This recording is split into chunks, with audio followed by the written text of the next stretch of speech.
तो 23 फरवरी को तो बिहार बोर्ड का 10th के इंग्लिश का एग्जाम है और अगर आपको इस एग्जाम में 80+ स्कोर करना है तो आप लोग इस वीडियो को इन तक जरूर देखिएगा, क्योंकि आज मैं आपको बताने वाला हूँ स्ट्रेटेजी को और कुछ इंपॉर्टेंट टॉपिक को जिसे हमने अगर जान लिया तो हमारा 80+ स्कोर आना पक्का हो जाएगा। तो सबसे पहले तो पेपर के पैटर्न को समझ लो। इंग्लिश में 3 सेक्शन होते हैं, रीडिंग, राइटिंग और ग्रामर। और जो स्टूडेंट पेपर के पैटर्न को नहीं समझता है वही नंबर को लॉस करता है। तो आप लोगों ने पेपर के पैटर्न को समझ लिया कि रीडिंग होता है, ठीक है, यानी कि बुक से क्वेश्चन आते हैं और कुछ राइटिंग होते हैं और ग्रामर होता है। बिना देर के मैं लेकर आ गया हूँ उस स्ट्रेटेजी को जिसे हमें एग्जाम से पहले और एग्जाम के दिन भी फॉलो करना है, ठीक है।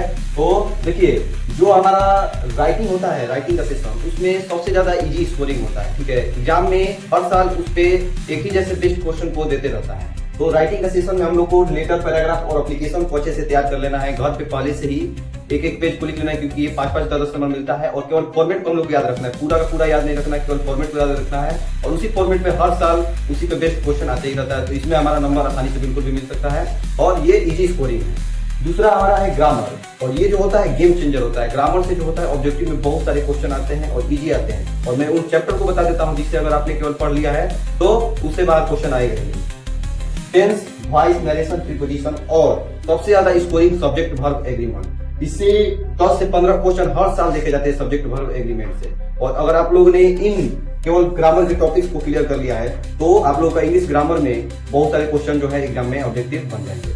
अब नेक्स्ट होता है हम लोग का बुक, और बुक में हम लोग तो जानते हैं 2 बुक होता है हम लोग का इंग्लिश का, एक होता है प्रोज और एक होता है पोएट्री। और अगर हम लोगों ने इसमें सारी बुक को पढ़ने की अब जरूरत नहीं, क्योंकि अब टाइम बहुत ज्यादा कम है। केवल और केवल इसमें क्या कर लेना है, सभी चैप्टर्स के, ठीक है, राइटर का नाम जरूर याद कर लीजिएगा, क्योंकि इससे बहुत सारे क्वेश्चन हम लोग आते हैं, मिलान करने को भी आते हैं, तो 5 नंबर तो वैसे ही आपको मिल जाएगा। तो सभी चैप्टर्स के राइटर का नाम आपको याद रख लेना। उसके बाद में सभी के कैरेक्टर स्केच को आप लोग को याद करना है, मतलब कि जो राइटर है, चाहे स्नैक चैप्टर है मान लीजिए इंग्लिश का, तो उसके बारे में पूरा याद कर लीजिएगा कि स्नैक चैप्टर में कौन कौन सा मेन पॉइंट है, उसके बारे में समरी लिखने को आ जाता है 5 नंबर में, 4 नंबर में। तो आप लोग उस सभी को अच्छे से क्या करेंगे कि एग्जाम में क्लियर करते जाएंगे, ताकि वहां पे बेस्ट स्कोर आप लोग कर सके।